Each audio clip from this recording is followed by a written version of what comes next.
भारत और पाकिस्तान के हालिया तनाव का प्रभाव मुरादाबाद के बाजारों पर स्पष्ट रूप से दिखाई दे रहा है। तनाव के कारण उपभोक्ताओं की प्राथमिकताएं बदल गई हैं और अब लोग सिर्फ जरूरी वस्तुओं की खरीदारी पर ध्यान दे रहे हैं। इसका सीधा असर इलेक्ट्रॉनिक्स बाजार पर पड़ा है। खासकर कूलर और एयर कंडीशनर एसी की बिक्री में भारी गिरावट देखी जा रही है। तनाव से पहले मुरादाबाद में हर दिन करीब एक दुकान से 10 से 12 कूलर बिकते थे और 3 के लगभग एसी भी बाजार से खरीदे जाते थे। गर्मी के मौसम में यह बिक्री सामान्य मानी जाती थी, लेकिन युद्ध के बाद उपभोक्ताओं की मानसिकता में बदलाव आया है और लोग अब गैर जरूरी खर्चों से बच रहे हैं। इससे कूलर और एसी जैसे मौसमी उत्पादों की बिक्री में बड़ी गिरावट दर्ज की गई है।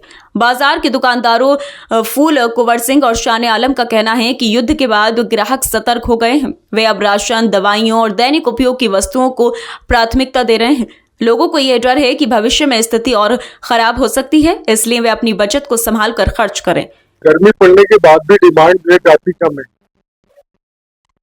हो सकता है लड़ाई का भय हो लोगों में, इसलिए जो है परचेजिंग पावर कम है इस समय। अच्छा, 4 दिन तभी उससे पहले बिल्कुल सही था। हाँ, इसके बाद डिमांड काफी कम हो गई, कस्टमर की आवाजाही भी कम है। नुकसान ये हो रहा है कि कोई भी बायर्स, जो विदेशी बायर्स हैं, वो यहाँ इंडिया में अपना मुरादाबाद में खास करके इंडिया में इन्वेस्ट नहीं करते, क्योंकि युद्ध की वजह से वो अपने यहाँ पर जो काम लेते हैं ना, इंडिया से जो भी प्रोडक्ट लेते हैं, उसके लिए कोई भी नया ऑर्डर प्लेस नहीं करता। किस चीज का काम है? ये हैंडीक्राफ्ट का ही काम होता है ज़्यादातर। एक्सपोर्टिंग मुरादाबाद जो है फेमस है एक्सपोर्ट के लिए। आजकल बिल्कुल बहुत डाउन है, कोई नया मूवमेंट नहीं। सर, कूलर की डिमांड तो सबसे ज्यादा रहती है। पिछले बार काफी थी डिमांड, रोज की काफी बेची हमने।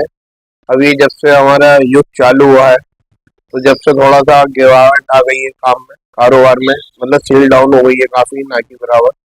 और अब लोग ज्यादातर खाने पे ज्यादा फोकस कर रहा है, क्यों जो जरूरत की चीजें घर के लिए इस्तेमाल के लिए वही ले रहा है, उसके एक्स्ट्रा कोई पैसा कोई खर्च नहीं कर रहा। और क्यों मार्केट में लोगों के पास अपने पास भी पैसे नहीं है, इसमें क्यों नहीं है, आदमी सब बचा के रख रहा है। क्यों युद्ध का कुछ नहीं पता, क्या मोड़ ले, कहाँ पर क्या हो। अच्छा, युद्ध से पहले क्या सेल थी? सर, युद्ध से पहले काफी अच्छी सेल थी, 10-12 कूलर निकल रहे थे, जो ना कि अब एक भी कूलर नहीं निकल रहा। तो 4 दिन से कोई सेल नहीं है। जब से युद्ध चालू हुआ है कोई सेल नहीं है, बस खाली बैठे हैं सर। सुबह को आते हैं, शाम को चले जाते हैं। और जो काम करने वाले ठेले वाले और ये सब, ये भी परेशान है। सब ये हमसे जुड़े हुए हैं और हम जनता से जुड़े हुए हैं, और जनता जो जुड़ी हुई है सरकार से जुड़ी हुई है। अब सरकार ही सोच सकती है क्या इसका निर्णय होना चाहिए, क्या करना चाहिए इसकी। यह स्पष्ट है कि तनाव केवल सीमाओं तक सीमित नहीं रहता, बल्कि उसका असर आम लोगों की जेब और बाजारों पर भी पड़ता है।